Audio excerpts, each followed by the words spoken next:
మీరు డైరెక్టర్గా ఆది సాయి కుమార్ ఉన్నాడు అనగానే జనాలు తన క్యారెక్టర్ ఎట్లా ఉంటుంది, ఆ హీరోయిజం ఎట్లాగ ఎక్స్ప్లాయిట్ అవుతుంది అనే ఒక చిన్న అబ్జర్వేషన్ ఉంటుంది, క్యూరియాసిటీ కూడా ఉంటుంది at the very same time. ఇలాంటి సినిమాల్లో హీరోయిజం ఏముంటుందండి? లేదు సార్, చాలా అంటే సార్ హీరోయిజం అనేది ఎట్లా చెప్పాలంటే ఒక క్యారెక్టర్ ట్రాన్స్ఫర్మేషన్ మీద డిపెండ్ అవుతుంది సార్ హీరోయిజం అనేది.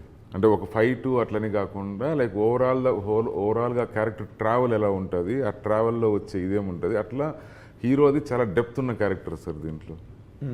డెప్త్ అంటే ఎక్కడి నుంచి ఎలా వస్తుంది అంటే సార్, ఇప్పుడు ఈ ఊరు ఉంది సార్, ఈ శంబాలా అనే ఊర్లో ఉల్కా వచ్చి పడింది.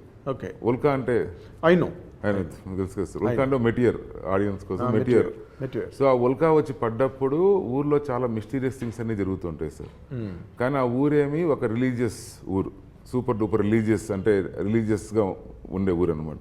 సో ఈ ఉల్కాని పరీక్షించే దానికోసం he comes from the city. Hero పేరు వచ్చి విక్రమ్ సార్, సినిమాలో ఆది గారు వేశారు. సో ఈ క్యారెక్టర్ ఏంటంటే ఏదైనా చూస్తే కానీ వింటే కానీ నమ్మడు. సో ఊరంతా కూడా ఏంది అంటే చీమ కదిలినా సరే అది శివుడాజ్ఞని నమ్ముతారు. హీరో వచ్చేసి చావులో కూడా సైన్స్ ఎదుగుతాడు. చావులో కూడా సైన్స్ వెతుకుతాడు. ఇప్పుడు మనం చనిపోతే, ఇప్పుడు చనిపోయిన అతన్ని చూస్తే అంతా శివేచ్ఛ అంటాం మనం. సో చీమ కదిలినా శివేచ్ఛ అంటాం.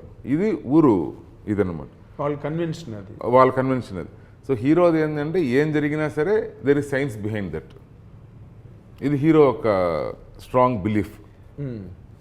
సో న్యాచురల్గానే వీళ్ళిద్దరి మధ్యలో కాన్ఫ్లిక్ట్ ఏర్పడుతుంది. సో ఇప్పుడు ఆ మిస్టరీ ఎందుకు ఏంది అనేది ఒక హీరో ఒక జర్నీ సార్. మనం through hero eyes we see that unravelling of the mystery.